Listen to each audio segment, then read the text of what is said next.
ভুটানের লাগাতার ভারী বৃষ্টির জেরে ডুয়ার্সে ফের বিপর্যয়।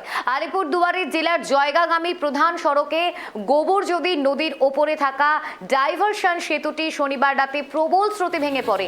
এর ফলে গুরুত্বপূর্ণ এই সড়কে যান চলাচল কার্যত বিচ্ছিন্ন হয়ে পড়েছে। সেতুর দুই পাশে আটকে পড়েছে বহু যানবাহন। যদিও ছোট গাড়িগুলি বিকল্প পুরনো সেতু দিয়ে আংশিকভাবে চলাচল করছে। টানা বৃষ্টিতে নদী ছোড়া ফুলে ফেপে ওঠায় পরিস্থিতি আরও জটিল হয়েছে। দিকে দিকে যেভাবে লাল সতর্কতা জারি হয়েছে উত্তরবঙ্গের ক্ষেত্রে, বিশেষত 5টি জেলা থেকে শুরু করে বিভিন্ন পাহাড় থেকে সমতল প্রত্যেকটি জায়গায় লাল সতর্কতা জারি করা হয়েছে আলিপুর আবহাওয়া দপ্তরের তরফ থেকে। কিন্তু তারপরেও দেখা যাচ্ছে ভারী বৃষ্টির জেরে এবং প্রবল স্রোতের জেরে ভেঙে পড়ছে একের পর এক সেতু। যেই সেতু দিয়ে লাগাতার যান চলাচল হয় বা তার পাশাপাশি সাধারণ মানুষ তাদের নিত্য প্রয়োজনীয় জিনিস আদান প্রদান করেন, সেক্ষেত্রে দাঁড়িয়ে কিন্তু একটি চরম অনিশ্চয়তা বা চরম দুর্ভোগের মধ্যে পড়তে চলেছেন স্থানীয় বাসিন্দারা। সেই কারণেই একাধিক ক্ষেত্রে লাগাতার লাল সতর্কতা জারি করা হচ্ছে, যাতে করে সাধারণ মানুষের বাড়ি থেকে বেরোতে একটি বেগ পেতে হতে পারে বা তার পাশাপাশি তারা যাতে বিনা কারণে না বাড়ি থেকে বের হন। কারণ যেভাবে পরিস্থিতি জটিল থেকে জটিলতর পরিস্থিতি রূপ নিচ্ছে, যেভাবে ভয়ঙ্কর ধস থেকে শুরু করে, যেহেতু উত্তরবঙ্গের লাগোয়া পাহাড়, সেক্ষেত্রে দাঁড়িয়ে পাহাড়ের ক্ষেত্রেও কিন্তু একাধিক পরিস্থিতির ওপর লাগাম টানা হয়েছে। এই মুহূর্তে আরো বিস্তারিত আপনাদেরকে তথ্য দেবো। আমাদের সঙ্গে টেলিফোন লাইনে রয়েছে আমাদের প্রতিনিধি অনিশা। অনিশা, ঠিক কি জানা যাচ্ছে এই মুহূর্তে আমরা যে খবরের দিকে নজর রাখছি, ভারী বৃষ্টির জেরে ডুয়ার্সে ফের বিপর্যয়, অর্থাৎ যেই সেতুর কথা বলা হচ্ছে, বিকল্প কি কোনো সেতু বানানো হয়েছে?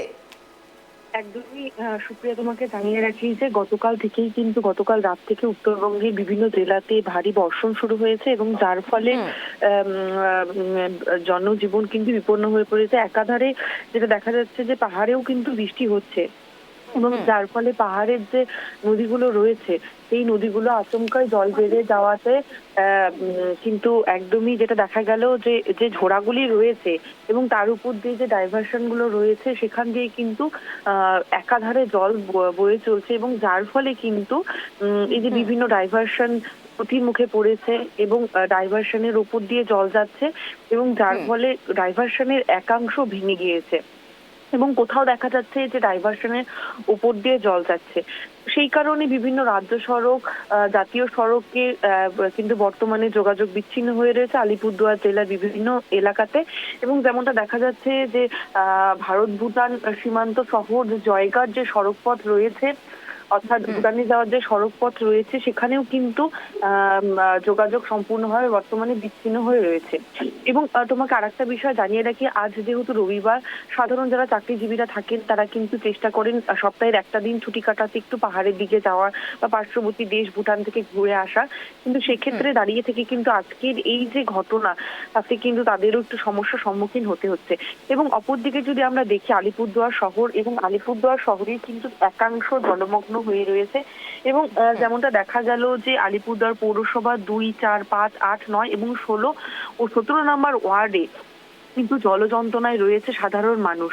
এবং এই কারণ কিন্তু মূলত এই যে রাতভর বৃষ্টি।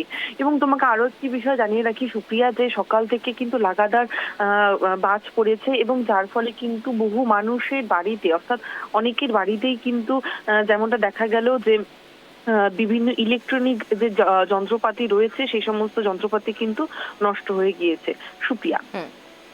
অনিশা, তুমি যেমনটা বলছিলে, অর্থাৎ এই ব্রিজ যোগাযোগ স্থল, সেক্ষেত্রে দাঁড়িয়ে যারা ট্যুরিস্টরা রয়েছেন তাদের ক্ষেত্রে নিষেধাজ্ঞা জারি করা হয়েছে। কিন্তু আমরা গত বছর দেখেছি কিভাবে এই বন্যার জলে একেবারে কবলিত হয়েছিল উত্তরবঙ্গ। সেক্ষেত্রে দাঁড়িয়ে প্রশাসনের তরফ থেকে কি কি সতর্কবার্তা অবলম্বন করা হচ্ছে?